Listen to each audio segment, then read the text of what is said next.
right, hello everyone. I'm Fred Oakman here with Mr. Jake Peters. You're listening to PS This Is Awesome, a PlayStation podcast. This is episode 397, where we dive into all our thoughts on everything PlayStation. I believe it's 397, Jake, and now I have to check because it seems like I might be off on the count. It could be 390. When we did the math, we figured we'd be doing a Halloween episode for a 400th episode. Now I gotta look and just see what the last YouTube video we posted was. And then we'll get back into the spiel. Nope, this is 397. Sure as I am Fred. Before we jump in, please subscribe to our YouTube channel, youtube.com/PS. This is awesome, where you can also watch the video version of the podcast. You can check out our trophy list on the PlayStation Network. I'm Anchorless_81 and Jake is JakeSaw01. Send your thoughts to psthisisawesome@gmail.com. Share the show with friends. Don't forget to rate us. The podcast airs for free every Wednesday on your preferred streaming platform. But for those who sign up to our Patreon for just $1 a month, you can join the one and only $1 club and get a free die-cut vinyl sticker in the mail and a shout-out on our show. Most times you also get the show a day or two early. Visit patreon.com/psthisisawesome to support us.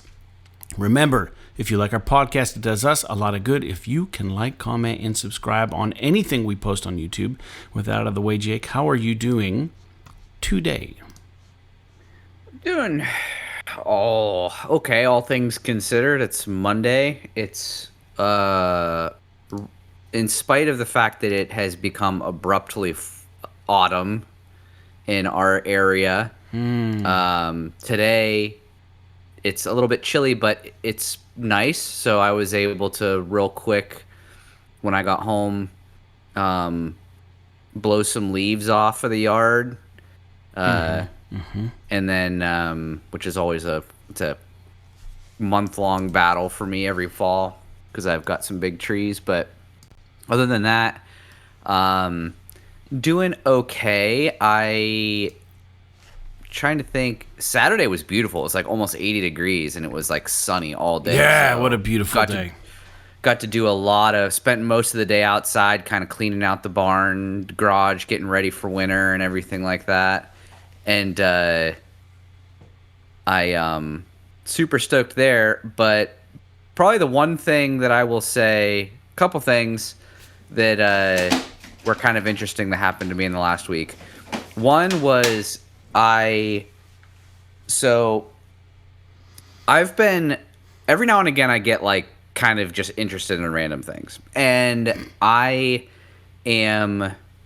one of the things that over the last couple years I've been really interested in is the rise of non-alcoholic beer and just non-alcoholic beverages in general. I mean, obviously most beverages are non-alcoholic, but non-alcoholic beverages meant to simulate alcoholic beverages, like non-alcoholic beer, non-alcoholic spirits, things like this. So, I've tried like a bunch of different ones just because I'm just fucking curious. And because if I could ever find like non-alcoholic alcohol in quotes that tastes as good as the real thing, chances are I would rather drink that because quite frankly, I'm getting to a point in my life where I enjoy like having my inhibitions lowered a little bit by alcohol. You can have a little bit more fun and things like that. But I don't like the feeling of being buzzed or drunk anymore. I don't like the hangovers. I don't like any of that stuff. So this has been just sort of like an idle curiosity of mine where every now and again I'll go buy like a 6-pack of some random NA beer and try it. And I think probably the most popular one right now is this company called Athletic, and you maybe have seen them before because you can get them at like concerts and shit now, and you can buy some of their beers. And so the cool thing about non-alcoholic beer is that you can get it in PA. You can't order alcohol in the mail. It has to go to a state store. It has to go to a beer distributor. But NA beer, less than 0.5% or whatever the fuck it is, you can have it shipped to your house. So they had this thing where it was like, oh, you spend whatever, $20, you get, or I think it was maybe like $25, you get free shipping or whatever. So I was like, all right, well, I'll try like 2 different 6-packs. That'll get me to that. It's not like super cheap, but whatever. It's a little experiment. And but then it was like, oh, because you're a first time shopper. Or no. Sorry, I bought 3 6-packs of 3 different type of beers to get me free shipping, and it was like $30. And then it was like, and that included like a discount because I was a first time shopper.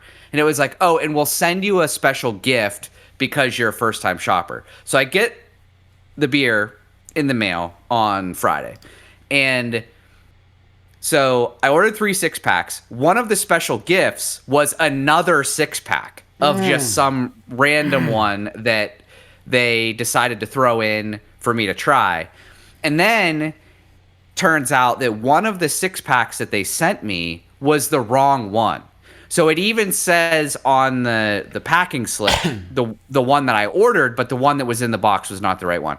So it was like, dude, this was like maybe 4:30 in the afternoon, early evening on Friday. I just emailed Athletic Brewing, and I was like, hey, this is my order number. The packing slip says this type of beer, but you actually sent me this type of beer. Like, is there anything we can do about this? They responded like 2 minutes later and were like, oh, hey, sorry about that. Just keep that 6-pack. We'll send you the right one in addition to the stuff you already ordered. So I ordered 3 6-packs of this beer at a discount for $30, and I'm going to end up with 5 6-packs when I'm all done with it because of this free gift plus this like random snafu that was made. And like, and so I was thinking like, for something like this, $1 a beer is not that bad. But I was thinking, I'm like, dude, how many companies do you deal with nowadays that are like that quick on the uptake with customer service, that get back to you right away, that are just like, hey, no problem. I mean, I'm sure it's probably born out of the fact that it's more of a hassle for them to take a return on something like beer than it is for them to just be like, fuck it, you just keep it, we'll eat the $10 and we'll send you a new 6-pack. But still, the fact that they do 4:30 on a Friday evening and they got back to me right away and were like, yeah, here's your new order submitted. We're sending it out to you. It'll ship tomorrow. And it's just like, wow, that's pretty awesome. And so I've been trying them, and dude, they're really good. Obviously they still have a little bit of a watered down taste to them, because just any beer generally does. But like the one I'm drinking right now is meant to be like what's it called? It's called All Out Extra Dark, and it's like it's meant to be like I don't know, what's it say on here? I don't know. It's meant to be something like a dark beer, like a porter or something like that. And it's not as full bodied, like as thick tasting as like a porter, because like I said, it has a little bit of a watered down feel to it. But the flavor, once you get past that, is pretty on point, which is saying something. And they have a couple other ones that I got that were really good. So that's kind of an interesting little sidebar for me. And the other thing that happened, and just real quick before I jump forward, I've been seeing ads for this company that makes non-alcoholic whiskey, and I have zero belief that tastes good. So I am half tempted to buy it, but it's kind of expensive, so I don't want to like buy it and just have this bottle of shit I don't want to drink. Yeah. But like, I am really curious, because I feel like there's no way it could possibly taste good. Anyway, moving on. The other thing that happened to me was last Wednesday, I got pulled over on the highway, and I got pulled over because my registration was expired on my car. What the hell? And I don't know if you know this. People who don't live in PA probably don't. You might have something similar in your state, but the way that traditionally registration worked in Pennsylvania, you registered your vehicle, and in the mail they sent you a sticker that you put on your license plate. It was like an inspection sticker where it would be a color and it would say like the month and the year. And basically what that was like so that a cop could look at your license plate real quick, see the sticker, know if your vehicle was registered, right?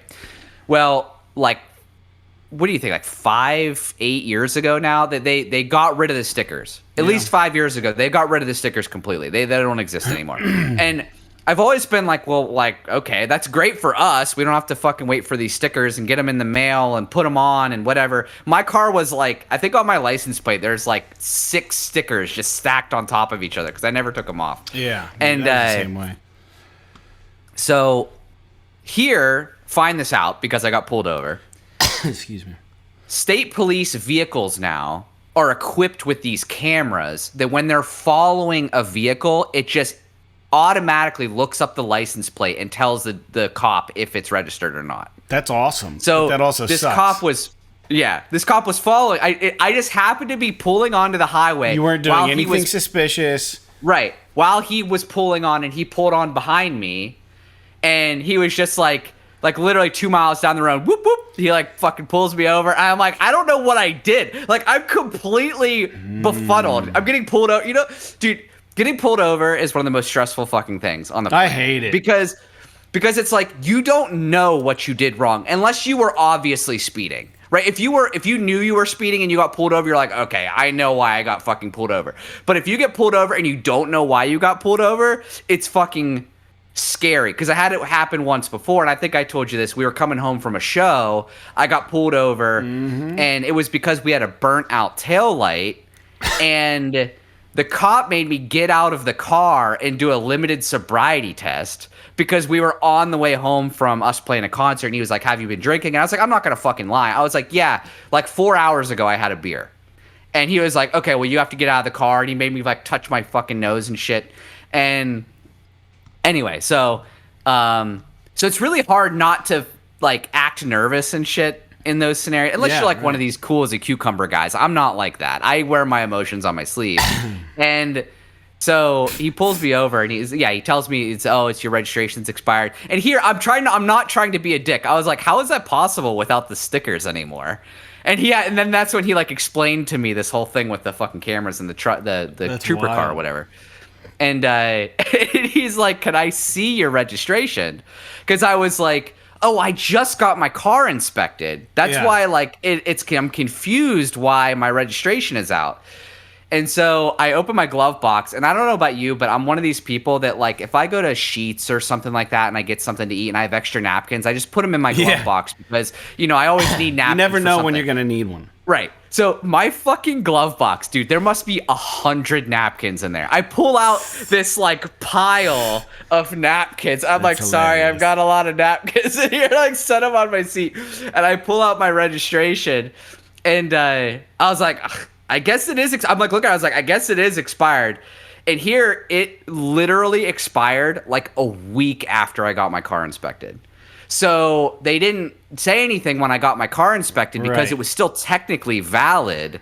But I was like, oh, I didn't think about it. I was like, oh, whatever. I just got my car inspected. It's fine. And anyway, totally my fault. I'm not trying to like dodge it or anything. It's like I totally forgot. And because I've got like fucking 7 registrations I do every year, and they're all throughout the year. So like sometimes I'm just like, oh shit, I forgot this one and I got to put it in. Yeah. Anyway. So the cop was really cool, though, and he was like, look, I got to write you a ticket so I can get credit for doing my job because they have the automated camera shit now. It's like they are monitored as much as like we are and stuff, So he was like, but I'll tell you what, if you renew your registration today, then what you can do, call the magistrate's office, request a hearing, show up to the hearing with your registration that says that you renewed it the day that you got the ticket, and I'll throw away the charges. And I'm like, all right. So I was like, well, maybe I'll just pay it. But it's $250. Wow. It's a lot of money. And then I was like, wow, then I got to drive to the fucking magistrate's office and all this shit. And it's like 30 minutes from my house. So like, but then I was like, well, what if this gets points on my license? Because in PA, there's a point system, and if you get points on your license, then you can, it can affect whether you get your license taken away or whatever. I've never had points on my license before, but one thing I do know is if you get points on your license, your insurance goes up. So if you don't get points, it doesn't affect your insurance at all. So I was like, I don't fucking know if this is going to give me points. The cop didn't say anything. When you Google it, it's like, yeah, some people are like, yeah, it does give you points. Some people are like, no, it doesn't give you points. And I'm just like, oh my God. So I was like, you know what? Fuck it. It's like 20, like it's actually closer to where I work than it is to my house. So I was like, it's only 20 minutes from my office. I'm just going to drive down there, request a hearing, get it scheduled. So long story short, tomorrow I have a hearing for a traffic violation. That's hilarious. And hopefully that fast, I don't show up. Hopefully, well, yeah, that's why I went in person to schedule it. Because they're like, because I called them and they're like, well, you can mail it in. That's like it says on the ticket. But if you come in person and sign the thing, we'll get you scheduled right away. So I was like, fuck it. I'll drive down on my lunch break. I'll get it done. And that's what I did. So that was on Wednesday last week. And I already have a hearing tomorrow. And hopefully everything that the cop told me is true. And I don't just like show up to this meeting and he just fucking throws a book at me anyway. And I'm just like, oh, I wasted all this time and drove down here twice so that I have to pay the fine plus the fucking whatever it is for requesting the hearing. And it's like, oh my God. And you look at these tickets too, and it's like the actual fine was only like $90. But everything else, it's like EMS fees and fucking other random costs and all this other shit, and it makes it $250. So I was like, well, you know, this drive is worth it to save $250 on this ticket if what he says is true. So yeah, that's my interesting thing for the week. But other than that, dude, you're gonna show up and he's gonna be there and he's gonna be like, "Nah, I'm not dropping the charges." Yeah. What could happen? He won't even show up. Is he might just like not show up. That's usually what they do. Because if they don't show up, then the ticket just goes away.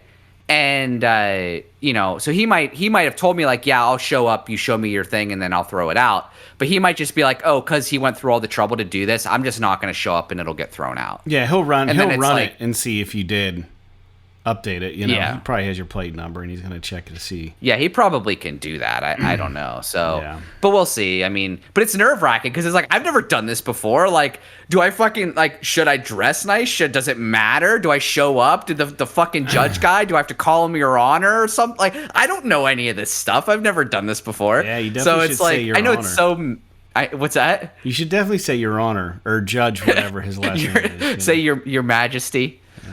Fuck it up and be like, sorry, King Judge, King Honorable Judge. Yeah. So anywho, that's my interesting tidbit for the week. Well, I appreciate all that information, Jacob. Didn't know you had all that going on in your world. I didn't do anything great. We didn't even do Hero Quest. What did I do? I rewatched Scream last night, the first one for the first time in a long time. It's a great movie. Fuck, I love that movie. It's so good. Matt Lillard apparently. Go ahead. What? Sorry, I didn't mean to cut you off. I was just going to ask if you've seen Scream 4. Yeah, I've seen them all. Which is like, dude, I haven't seen Scream 2 or 3 in a really long time. We rewatched Scream, the first Scream last year, but I'm pretty sure I watched Scream 4 when it came out. And it's like, kind of like they remade the first Scream, but with like the next generation. It's really good too. But there's no beat in that first Scream movie. It's so good. What were you saying about Matthew Lillard? I'm sorry. Well, he's cool, man. He's a good actor, and he's been in and out of Bosch here and there. He played a character in Bosch, and I think it was Bosch. But I really like that dude. He was in SLC Punk, and dude, that movie is fucking. It's wild, harrowing. The end of that movie. Yeah, it's really rough. But he's a good actor, and he doesn't get enough screen time, in my opinion. But there's rumors that as of January in 2025, they said that Matt Lillard was on board to reprise his role as Stu in Scream. So I thought he dies in the movie. Well, here's the thing. So the first Scream, right? It's such an homage to great horror movies. There's so many subtle things that they don't come right out and tell you, but if you're a horror fan, like, you appreciate. And then they do obviously go through like, oh, there are rules to surviving any horror movie fan. Number one, never have sex. If you're a virgin, you'll live. You know, the second rule is like, I can't remember what the second rule was. Third rule was, and lastly, when you leave, do not ever say, I'll be back. You know? Yeah. Or I'll be right back. And I can't remember what the second rule was. But needless to say, when Matt Lillard, this is a spoiler for the movie Scream if you've never seen it, when he gets killed in the first movie, there kind of is this tropiness with movies that, like, if you actually don't see, if it's not confirmed that the guy died, like, oh, he's dead or he's wasted, or, you know, if there's no follow-up to a death of a bad guy in a horror movie, did they die or did something else happen? Right? So the way he goes down is he gets stabbed up by his buddy a couple times, and he's like, I'm feeling a little woozy here, and he's got fucking stuff dripping out of his mouth, and it's such a classic line. But Campbell's character, Nev Campbell's character, attacks him on the ground, and like he's kind of messed up, and then she takes like the CRT TV and just throws it on his head, and it's plugged in. It looks like it shocks him, you know. Yeah. I don't know many people that could live through that, but they don't ever really. Billy, on the other hand, gets a bullet in the head because they're doing the tropey thing where the guy that works at the movie store is like, and this is where the killer lashes back out for one final scare, and then Billy goes, ah! And then they shoot him right in the head and they kill him right there. So, like, he's clearly dead, but they don't really resolve Stu's thing. Like, he had a TV on his head, but maybe he died, maybe he didn't. But I think there's rumors he's reprising his role. So that's kind of cool. That would be kind of neat. That'd be kind of neat if he, like... But is it going to be, like, a thing where, like, he, like, is gone? Like, they never found the body, and, like, he's just, like, he comes back as, like, the... Like, I hope he doesn't come back as, like, the killer. He pleaded insanity or something, because he did say that in the first movie. And he does say in the first movie, he's like, that's the thing about horror movies. There's always going to be a sequel. And he puts his hands up like this, you know. So he never got his proper sequel. So we'll see what happens. It's all speculation. There's like 5 Scream movies now, I think. Dude, Matthew Lillard is one of those, like, actors from the 90s that was fucking ubiquitous. He was all over the place in, like, the 90s, early 2000s. Yeah. And love a lot of his movies. Really good. He was in a lot of stuff. He was also notably in Scooby-Doo. He played Shaggy. Right. You know, Scream 7. He is in the credits for Scream 7. There's already 6 movies that are making a 7th. Well, it says 2026 Scream 7. Wow. I'm into it. He is. Sarah said something to me. She just finished reading the original. Sorry, go ahead. It's got a February 2026 release. Right around the corner. You would think that they would want to. You would think they would want to, like, target October for that or something. Nev Campbell's coming back. I don't know. Friday, February 27th. That's kind of cool. So anyways, you were saying something. What was that? Oh, I was just gonna say that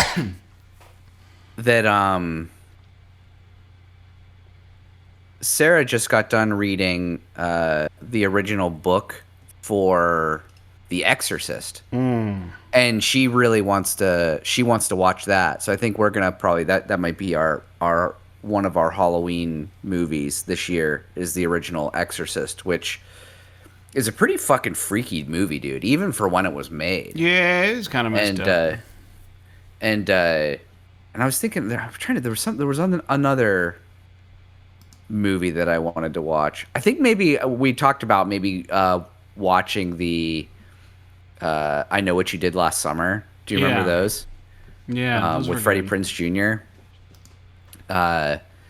But yeah, I'm all into I like that type of scary movie. You know, I'm less into like the like truly horrifying, like, Hereditary type movies and like Ari Aster films and shit like that. I'm much more into like the like suspense, like thriller, also kind of a little bit campy kind of horror movies. But anyway, that's really cool to hear. Dude, I'll have to. Apparently, there were 2 Scream movies in the since the last one that I. So Scream 4 was 2011. Maybe I'm thinking of the one. It's just called Scream in 2022. Maybe that's the one I'm thinking of. I don't know, but a trailer dropped for this. I'm going to watch it when we're done with the podcast. We are so off the topic here, but yeah, I sent you a link. How creative is that Scream 7 logo? That's awesome. It's pretty good. Yeah, it's almost like the like when they do the Resident Evil games now. Yeah, they bake the Roman numeral into it somehow. Yeah, is right. It's fucking rad. The only other thing I had, I have this cough, so I'm going to apologize in advance before we get started. I get a seasonal cough. It's just, I can't stand it, man. It's annoying, so I'm not going to go in and edit it out. What you're getting is the real deal. So, that being said, let's get into some listener feedback. And Jake, we were talking about your racetrack getting upheaved that you're racing motocross on. And One Black Talon wrote in. He said, I've been at the drag strip in Muncie and a deer ran across the lanes. So this is like the animal shit we always give deer a hard time, and then also flowing into the racetrack talk. That's wild. Dude, it happens. I've seen I've been watching races when like a deer runs across the fucking track, and it has got to be the scariest shit in the world on a motorcycle, because it's like deadly. Like just riding on the street, people hit deers and die all the time. So that's wild. That's pretty bananas, Mr. Talon. You got to see that in real life. All right. Well, this is a podcast about PlayStation, so. It was the only feedback that we had. If anybody wants to leave us feedback, you know how to do it. I told you how at the beginning of the show, unless you fast-forwarded like a weirdo. Games we're playing. We're going to talk about some games we're playing. I haven't touched Banisher's Ghosts of New Eden much because I did pick up Battlefield 6. I have a lot of time in Battlefield 6 right now. I've got some issues with it now that I've played it a little more. Is it like... I just feel it's either that like the maps are a little more. You used to have places where on these conquest matches or these rush matches where you have 5 locations, right? You start off on one side, the enemy starts off on the other. It's not a huge map. It is a big map, but it's not a big open world map in the sense that you think about it. It's a very open map, but each waypoint is moving each squad or team closer to one another. And then you get to that middle point. It's like a choke point. And you're battling for capture the flag of that middle point. And whoever takes over that middle point can push, right? And you're pushing the other side. It's like tug of war. You're pushing the other side. And then, maybe they push back. Maybe they get some artillery or they get some people who are really able to mitigate your efforts and push back. There are those modes in Battlefield 6, but I feel like intentionally DICE has now made these choke points a little wider and a little more open. So you can show up with a plan to be like, I want to be an artillery gunner and I'm going to lay prone back here and I'm going to be safe because my squad should be behind me. Right? We're coming from the same direction. Not necessarily true in Battlefield 6. Like I feel like these choke points on these maps are really designed to allow yourself to get flanked. And there's really no easy way. There's really no strategy in this anymore unless you're actually working with squad mates. Yeah, you gotta. So it's kind of frustrating in that regard. And a lot of people are playing this game like Call of Duty and they're just looking at kill-death ratios. And they're not trying to revive people and they're not trying to like fix the tanks and they're not trying... Another thing about this game, and people might say get good, but the controls for the aerial vehicles are fucking terrible. They are so hard to use And I tried to change them back to like when I was playing Battlefield 3 or 4, or R2 would be, in a helicopter, R2 would be, you would rise up, L2 would be, it would sink you. Then forward and back on the right stick would be this way, right? And then left and right on the left stick would do like the old rotation, right? The yaw. Yeah. So the way they have it set up, and I can't figure out how to do it any other way, is I don't even know how it's set up. And there's no way to train and practice flying, which is stupid. They have a training ground for like a shooting range for guns, but they don't have any kind of vehicle training ground for you to do as a single player. But you push up on the right stick and you go up. And then you push forward on this stick, but because it's tied to the yaw, you end up just going like this and just banking into the ground. Like, it's so fucked up the way they have it set up. The triggers don't do anything as far as I can tell. They don't change your speed. They don't do it. It's just like, it's all with the sticks like this in a helicopter. And it's near impossible to control. Now, some people have done it and gotten good at it, but like, man, like, it is not a traditional control scheme for the planes or for the helicopters, and it never has been. But they offered options in some of the older Battlefields to tweak that, and there are some tweaking this options to do for these vehicles. But it's really getting down to the point where you can't just go legacy. Like, you have to go and button map everything, and it's like, I'm sorry, unless I have a training ground where I can sit with this helicopter and try to tweak it and get good with it and tweak what I want and what I don't want. Like, I don't want to make a minor adjustment on the button mapping, go into a real world game where I gotta wait 15 minutes to have access to a helicopter because everyone's flying them around, and then get in it and be like, oh, that's not what I meant to do. And then have to exit the game, go to options, set the thing, and then hope it's just so stupid.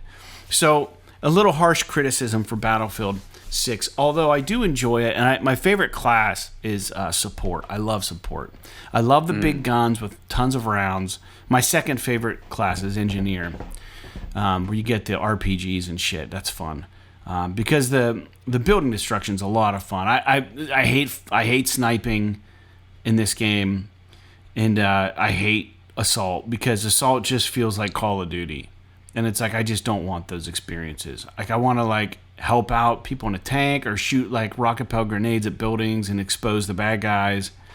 Or I want to like just lay down awesome covering fire and mow people down and suppress people. But I saw a video too recently where they're like, it's pointless to try to suppress snipers from a long distance. You get on one of these guns that has 200 rounds on it and you just unload at a sniper. You don't let off on the trigger, and then all of a sudden headshot, boom, you're dead. And it's like, suppression doesn't even really do anything to the snipers. Like, it should it used to really darken their field of view and stuff when you're getting suppressed. I think they've gone a little soft on these maps to maybe try to steal some of the Call of Duty crowd, but I don't know. I would like it to be a little more brutal. And I haven't tried every single mode. There are some more extreme modes. They're like one shot, one kill modes and stuff, but you die so quick. Dude, my kill death ratio isn't great. So it's not about that, like I said earlier, but I really struggle with, just because there's really always open flanks in the way these maps are laid out. And it's like really frustrating. But anyways, I digress on that. Outside of that, dude, they had a server slam for Arc Raiders this past weekend. We're recording this on whatever today is, 20th maybe? Yeah, today's 20th. They already had some sort of thing. Embark had this thing with Arc Raiders, and I missed it. It was some sort of test or something. But apparently the server slam, they got a lot of critique because they only let you progress so far, and they took some of the volumetric lighting and stuff and fog out of it just to see how many people I think they could wiggle into the server, you know? And man, I'll tell you this game, it's a little crunchy in that, like, the jumping in, I can't imagine them making it any simpler than what they did, but it's the aesthetic of this game. It's one of the best visually, just the menus, not the inventory menus, but just like when you get back to Sparaza, which is like the base. So anyone who doesn't know what Arc Raiders, it's a looting shooting game.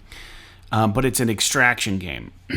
So I think the Division invented this extraction shit. I want to say the first Division invented this with the Dark Zone. I don't know, but yeah, it's probably one of the first like really big versions of that. Yeah, but dude, everything about this game, from the character models to the color usage, the graphics are absolutely stunning. This game is beautiful. It feels good to play. There is an interesting take on, some of those Dark Souls games and stuff. You have like a stamina gauge, and you can only do so much when your stamina depletes and you have to rest. There is a bit of that in this game, and it's contingent upon how much shit you're carrying, which is kind of meta and kind of like, well, how bad do you want this? How bad do you need this? You're going up against these.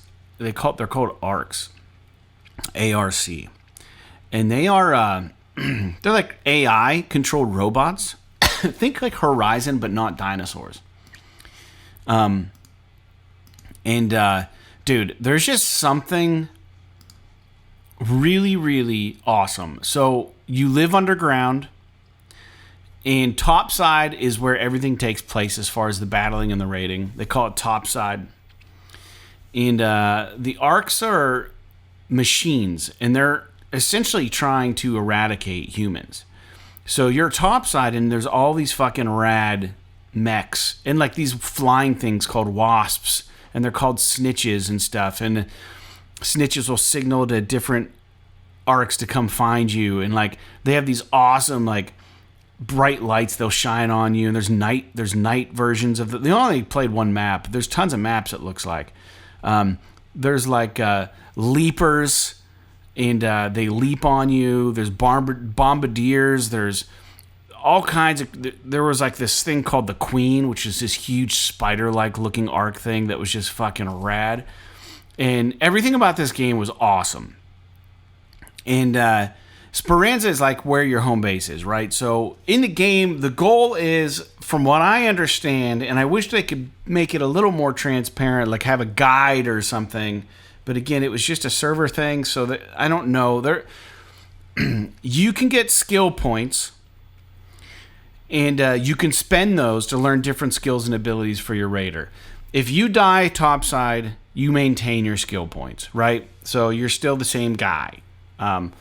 There's also feats to complete. There's small objectives. Like they'll give you like destroy 5 wasps topside, and you don't have to do it every excursion. The system will just track it. So when you finally get 5 killed, you'll get credibility. And then that cred can be used to like reward what they call like a raider deck. And those are like different pages of rewards. So think about Helldivers, when you see all the different things you can buy that are available to you based on your cred. That cred earns you new raider decks to give you more options of things to purchase with in-game money. Right?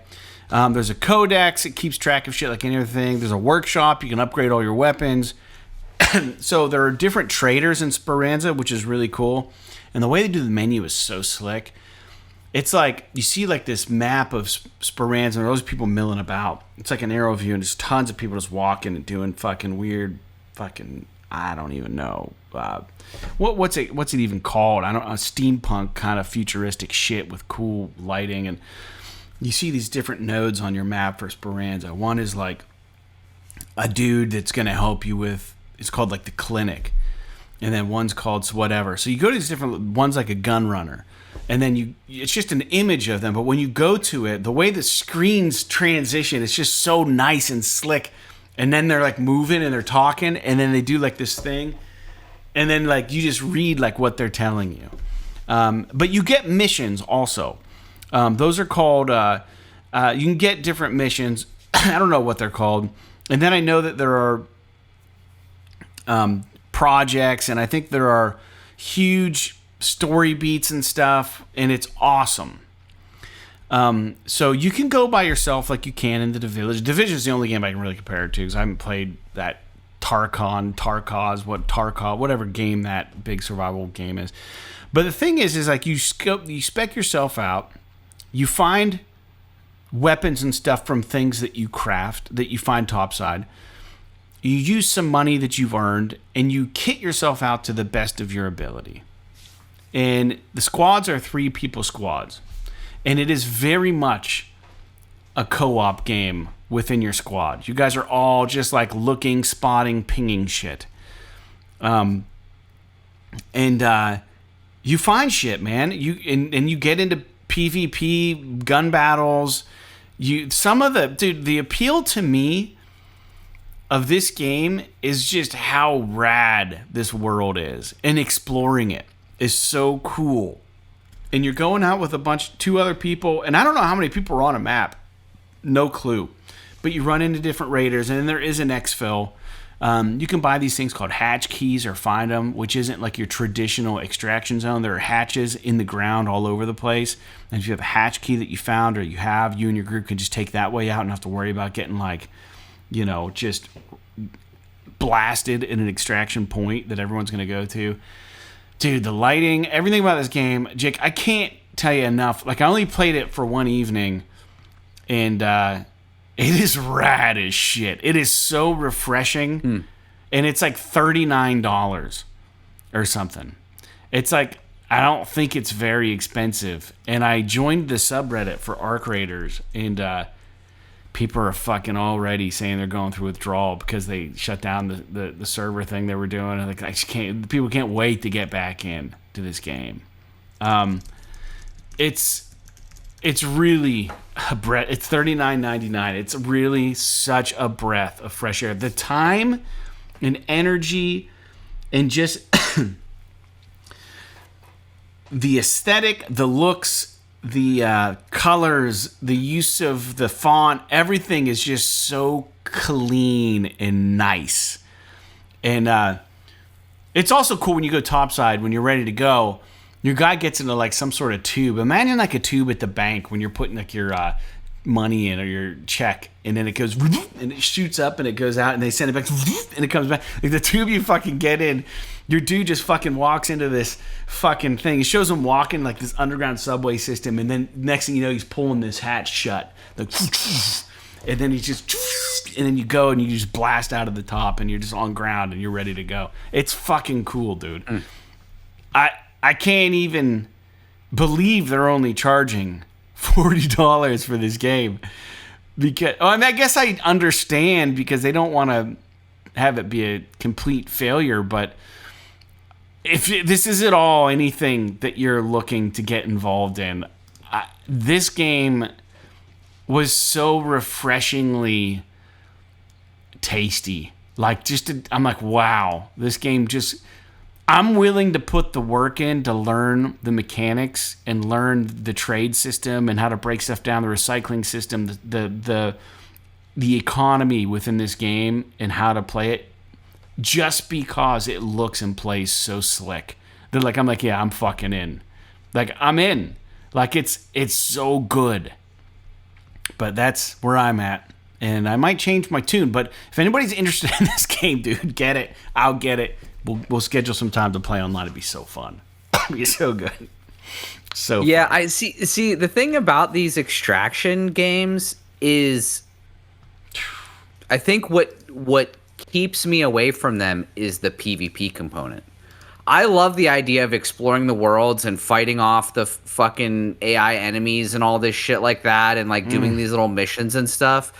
But I hated the Dark Zone in the Division because I would do all of this shit, never see a single other player, and then I'd go to extract and just immediately get ganked and all my shit stolen. And it's like it's like the same thing with, like, obviously they're very different experiences, but like Grand Theft Auto Online, it's like dude just fucking running me over and shit like that. And it's like, I'm not here for that. I'm here because I enjoy the exploration and the teamwork and the fucking, the world and the, like you were talking about, the aesthetic of that game looks fucking awesome. It looks so cool. And I am definitely interested by it, but I just don't. Now, maybe if I was playing with other people, the PvP component wouldn't bother me so much because that would be part of the experience. But like, I wouldn't be all that. Like the idea of me getting better equipment, the idea that is contingent on whether or not I can survive being murdered by other players is just completely foreign of a concept to me in terms of joy, because I just know that I'm not as good as a lot of these other people. So my experience is detracted because I'm not as good of a competitive shooter as the other people on the map. I'm just here for the exploration and the fun and the camaraderie. And then it's like, oh, well, sorry, all that cool shit you found, fuck it. It's gone because, you know, some squad of dudes that's 10 times better than you decided to kill you at the extraction zone. Well, so I'm sure no, to your point, that, dude. But yeah, to your point, there's a lot of extractions areas in this game. So the chance of people camping at the right one that you use are minimized already from the beginning. The rounds, I think, are like 30 minutes, maybe 20 minutes, 25 minutes or something. And you can get out anytime you want. And to Jake's point, what I didn't make clear is that if you don't come back with anything, you don't get anything except for some experience. So whatever you can grab and get out with is what you're going to use. And the problem is, this happened to me a couple times, is I spent all this time to like mod out a weapon. And I was like, oh yeah, this is going to be dope. And then I got out there, and then my two teammates like decided to run in a different direction. And then I got stuck trying to fight off some AI guys, like flying robots, and a group of people came up on me. And I was just like, well, there goes that weapon. I just spent like 3 runs trying to get stuff to build, and it was just gone. You know what I mean? Yeah. But you can also trounce people yourself. And I think that I don't imagine this game being a game where people are going on hunting parties, because I think the game direction, like the game goals, are essentially all based on taking out the AI machines, right? So I think eventually it's going to be way more co-op, and I think people are going to learn this. I think that's what sets this game apart. Is you can kill each other, you can loot each other, you can do all this shit, but I really think that like people are learning right now. I saw some videos of like 6 people taking on this big spider thing, and it was pretty dope. But instead of 3, right? And then they all just kind of looted the thing when it was down. But I don't know. I digress. Anyways, that's all I've been playing. Jake, what about you? Just real quick before I say something about what I've been playing. Do you remember back in the day the old Sports Center commercials where it was like in the office and like all this crazy shit would happen? Like Terry Tate. Just like they're in the Sports Center office and like some random shit would happen, like a mascot would come through and do something insane or like, you know, something like that. So I just happened to see the one where, I don't know if you remember this one. There was one with Steve Irwin where he was visiting the Sports Center office for some reason, and then they go to the elevator and they open it up, and the mascot for the Florida Gators comes out, and Steve Irwin's like trying to fight this alligator. Like he's like it's in his TV show. I don't know. Sorry, that was a stupid digression, but those commercials, whether you're a sports fan or not, those commercials were fucking gold. They were, and funny, yeah, for sure, dude. And so they don't make commercials like they used to anymore. They're all just like stupid now. But anyway, if you even watch commercials, if you have cable, I don't, but you see them occasionally. Anyway, I'm still playing Ghost of Yotei. It's still really good. I don't really know what else to say about it. I won't linger on it too long. I love it. I've been playing for I don't know, probably 20 hours at this point, and I haven't even like done the second boss yet. So like I mean I did do a couple of more story missions, but dude, I've just been running around like fucking clearing the zone. Like I just did this whole arc that was like there are these dueling trees all over the map, and you go up. You remember, like, in the first game, there were those dueling zones that you would find on the map where there'd be a guy that would challenge you to a duel. Yeah. So this is kind of like a iteration on that, where you find these dueling trees, and when you find the first one, the guy is like, he's like, you're like, well, why the fuck are you at this tree? And he's like, well, there's this guy who's unbeatable named Takezo or something like that. And he knows this like master technique for the dual katanas. Mm-hmm. And I'm trying to, the only way to get him to notice me is to kill people at these dueling trees. And so you're like, all right, well, I'll fucking fight you. And you end up killing him. And then it's like, that unlocks all of the dueling trees for you to go find. And so you do all this stuff. You complete all these duels at all these dueling trees. And then it unlocks you to like meet this guy that teaches you this technique and stuff. And but there's just a lot of little like random missions and things like that to do, and like these little just finding the hot springs and like finding places to like paint pictures. And then there's just like this cool the vibe of the game is really hitting me where I just am enjoying playing it. I've been playing the game for probably, like I said, maybe 20 hours at this point.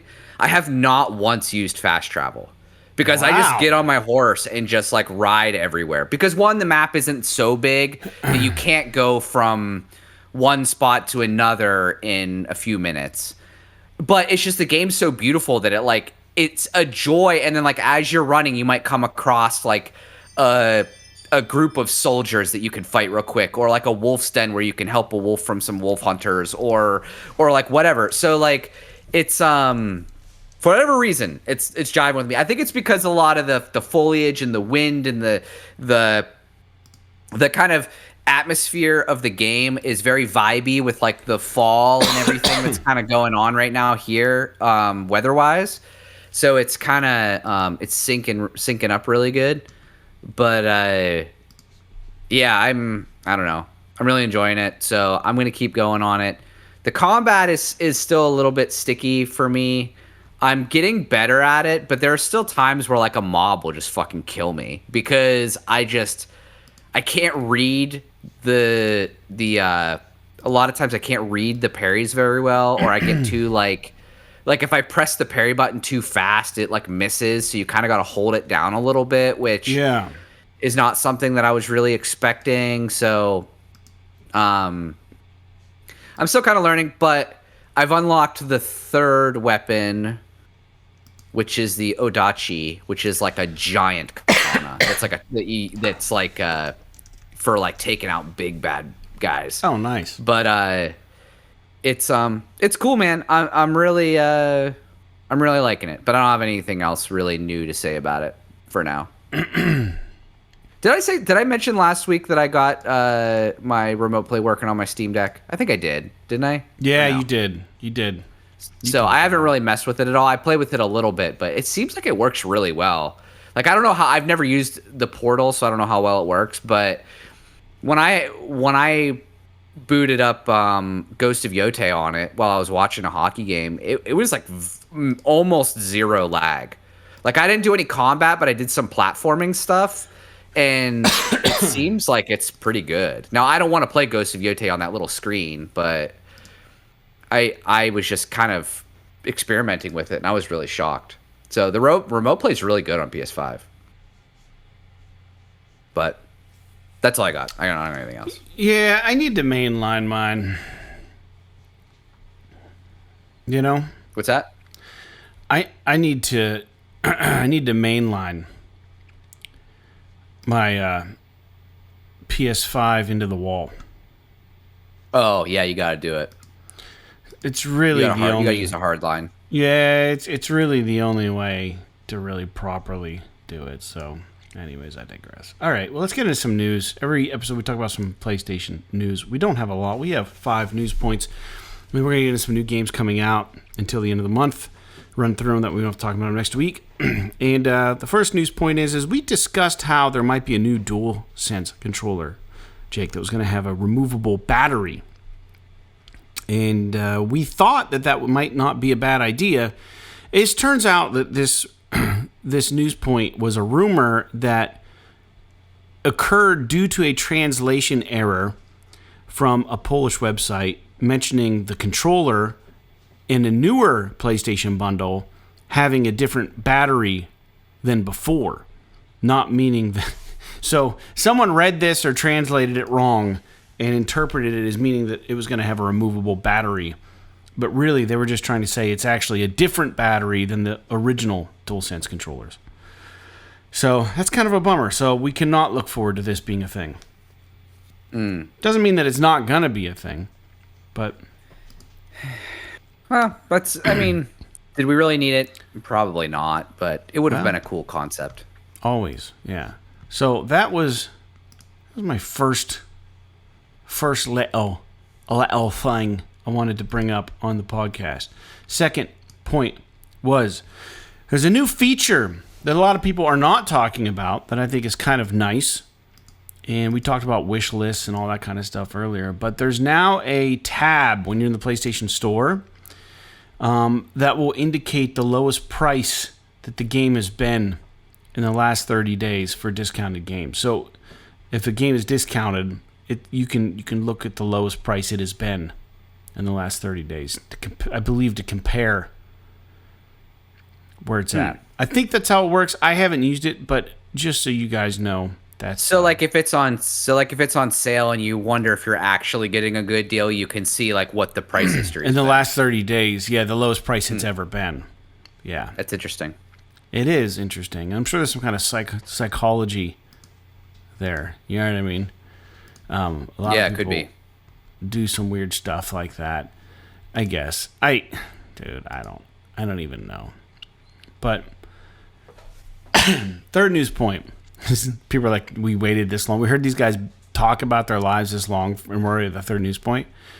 I'm sorry, guys. It was kind of a lame week. It's the name of the game when you listen to this podcast. It is. It's what you get. There was a big outage, and they dubbed it the AWS outage, and that stands for the Amazon Web Store, I believe. Outage is what that means. Amazon Web Service. Web Service, sorry. I mistyped it there. I was in a hurry doing my notes. You're right. Web Service.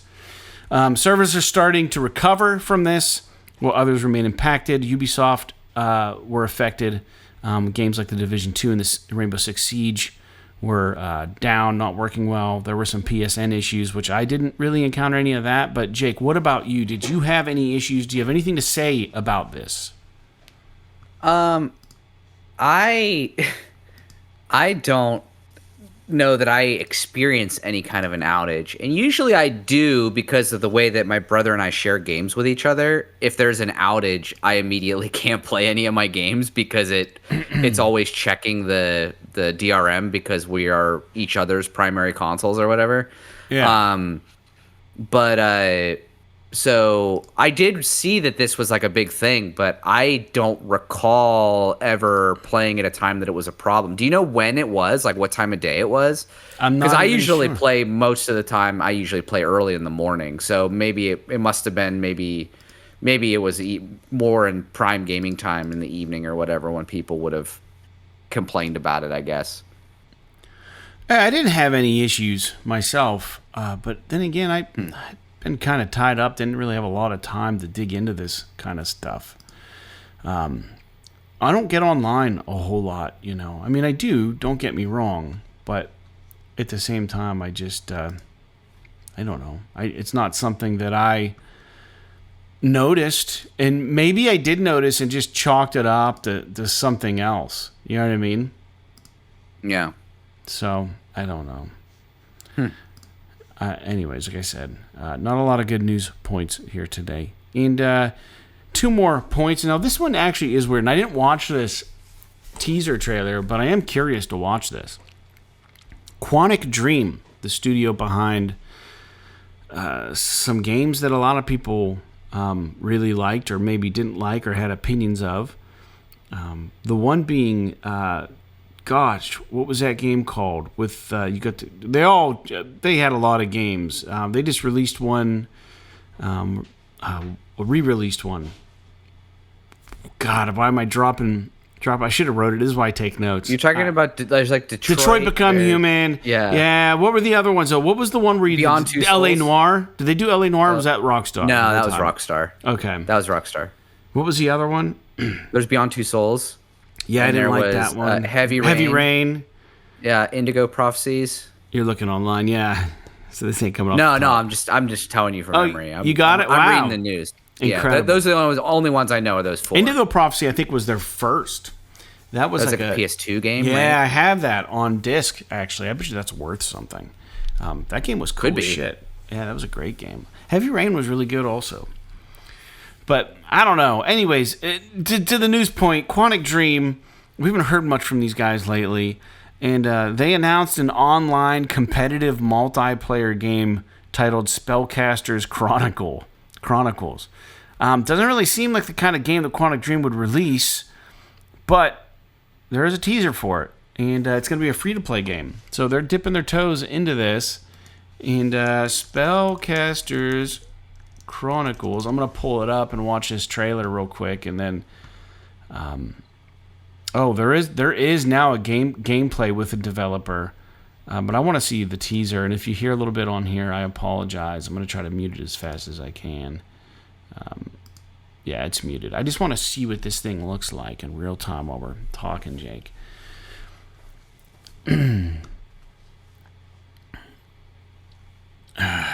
Looks like they put a lot of time into it. I can just based on it. It looks clean, but dude, this will stand no chance against Arc Raiders. This game looks Spellcasters Chronicles. Yeah, it looks rough. I mean, it looks It looks like it wants to be. What's that? Oh, it's a card game too. You're building decks. Summon hordes of creatures. It says. This is interesting. It doesn't really look like a Quantic Dream game at all. Are they just? They are developing it. Interesting. I thought maybe they're just publishing it, but yeah, this looks kind of boring to me. But yeah, some of these comments are funny. But I'm not the target audience for this type of game. So if you're into like MOBAs and shit, maybe you look at this and you're like, oh, this is rad. Someone wrote, dude, wait, Quantic Dream, the Heavy Rain, Beyond Two Souls, Detroit Become Human Quantic Dream? That's not what I expected from them. I thought they were working on some Star Wars game. I'm not interested in this at all, but good luck to them. Yeah. It says Quantic Dream was bought by NetEase, and their first release game after the purchase is a MOBA hero shooter. Oh, that's what happened then. They were purchased by NetEase. I don't know. Interesting. So, anyways, that came out from Quantic Dream, if you care. Lastly, let's get back on the Battlefield talk. Battlefield 6 sold over 7 million copies in the first 3 days. That's pretty wild. It's really good. I mean, I don't know if it's gonna be I'm curious how Call of Duty's gonna do, but I mean, 7 million copies in 3 days is pretty fucking good. It's nothing to sneeze at. I think people really, really like it.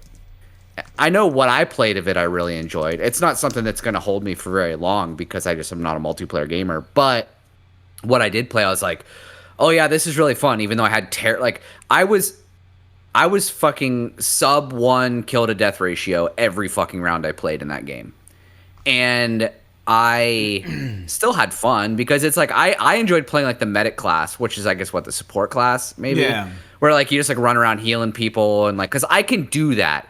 I'm not gonna win like these one-on-one firefights with most of these multiplayer dorks, but I can run around and help people heal and stuff, and I actually did have fun. There's a couple of maps that are kind of fun to snipe on a little bit, like that Snowy Mountain one's pretty fun to snipe on, and there's like a couple others that are fun, but yeah, I'm stoked for them.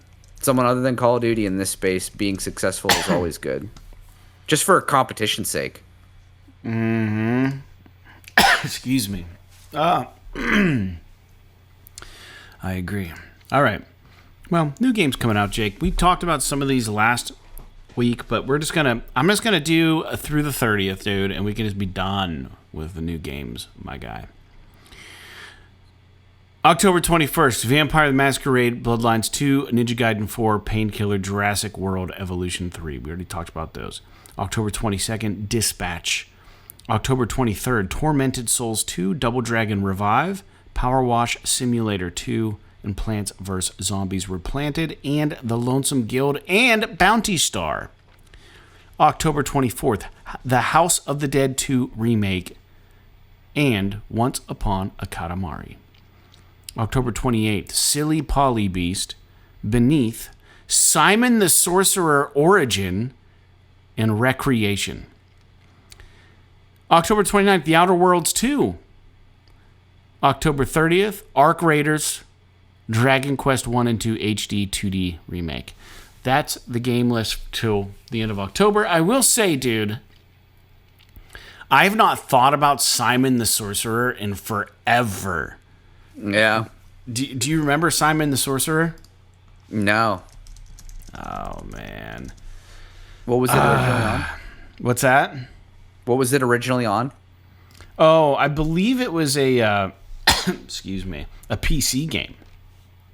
It was a point-and-click game. Published by AdventureSoft for Amiga and MS-DOS. The game's story focuses on a boy named Simon who's transported to a parallel universe of magic and monsters. That's awesome. I remember this game way back in the day. We had It's a point-and-click adventure game. Interesting. Came out in 93. Yeah, I had this game. Nice. Growing up. That's awesome. So, that's kind of cool. I'm not saying it's going to be great or anything, but if you're into the adventure shit, that's one of the OGs right there. Simon the Sorcerer, for sure. There's a lot of heavy hitters coming out in the next 10 days. Mm-hmm. I mean, I know people are really into Vampyre, Ninja Gaiden 4, obviously. I'm interested. I mentioned last week I'm interested in this Painkiller reimagining. Yeah. But then you've got I don't know anything about Double Dragon Revive. Wasn't that the one that kind of looked kind of weird? Like maybe it was a little bit kind of I don't remember. Kind of sus. I'll have to look it up. It had like maybe a strange art style or something. I'm looking here. I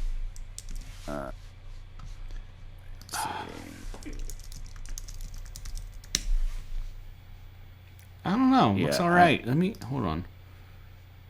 It's got like this weird 3D kind of aesthetic. Oh, anyway, I think it is like a 3D game.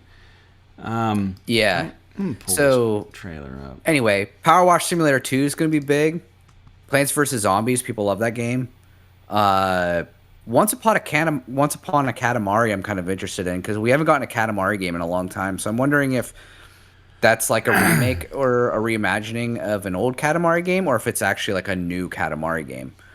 Outer Worlds 2, huge. Arc Raiders, huge. Dragon Quest 1 and 2 HD 2D remake. I wouldn't say huge, but pretty big in the JRPG space. Yeah. So there's a lot of shit coming out. I am interested in, obviously I said Painkiller already, but I am interested in the Outer Worlds 2, though I'm not like anxious to get to it. Now that I've canceled Game Pass because I'm not paying that like ridiculous price that they want for it now. If I'm going to play Outer Worlds 2, I'm just going to buy it because I have the first one on PlayStation. I'll just buy this one on PlayStation as well.